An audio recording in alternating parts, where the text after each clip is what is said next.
An introduction to shareholder advocacy.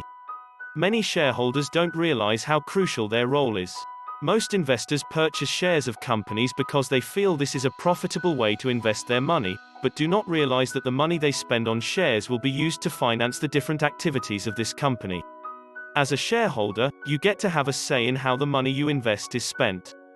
Shareholder advocacy is about drawing attention to the practices you perceive as problematic so the companies you invested in consider changing their behaviors. What is shareholder advocacy? Purchasing shares of a company makes you an owner.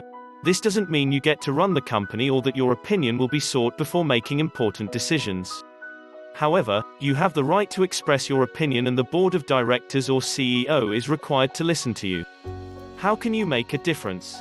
Drawing attention to negative practices such as outsourcing production to sweatshops, implementing practices with disastrous consequences on the environment, or explaining why employees or customers are not treated fairly is a good start.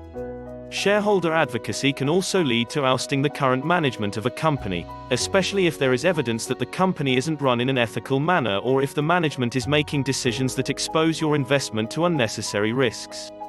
How can you draw attention to an issue? The most efficient way to draw attention to an issue is to work towards getting a resolution passed.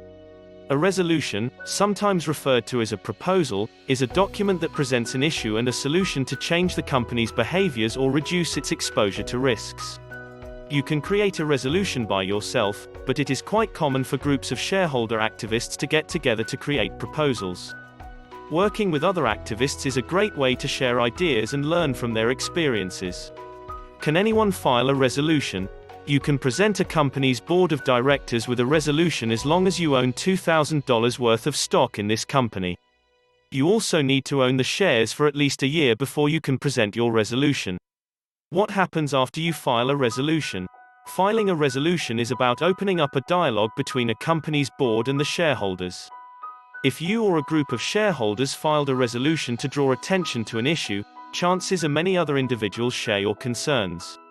After a resolution is introduced to a board, a vote must take place during the next annual meeting.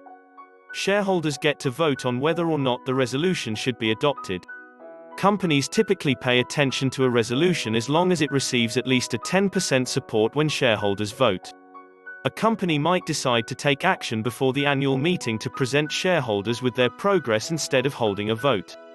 If there is a real problem with unethical practices, it is usually best for the company to work on resolving the issue instead of taking the risk to project a negative image. Are companies legally required to change after a resolution is voted on? In most cases, resolutions are not legally binding. The purpose is to draw attention to the issue and make the board realize how an unethical practice is casting a shadow over the image of the company. A good resolution should present the board with strategies they can implement to solve the issue instead of merely criticizing the company's behaviors. Getting a resolution passed requires hard work and dedication on your part. However, if you own enough stock in a company, you have the right to express your opinion. You can encourage the company to adopt ethical practices, make an effort to be more environmentally conscious, or offer better working conditions to their employees. Shareholder advocacy is up to you. You can make a difference. Thanks for watching our video. Please leave a comment, hit the like button, and share our video. Be good to yourself, and stay healthy.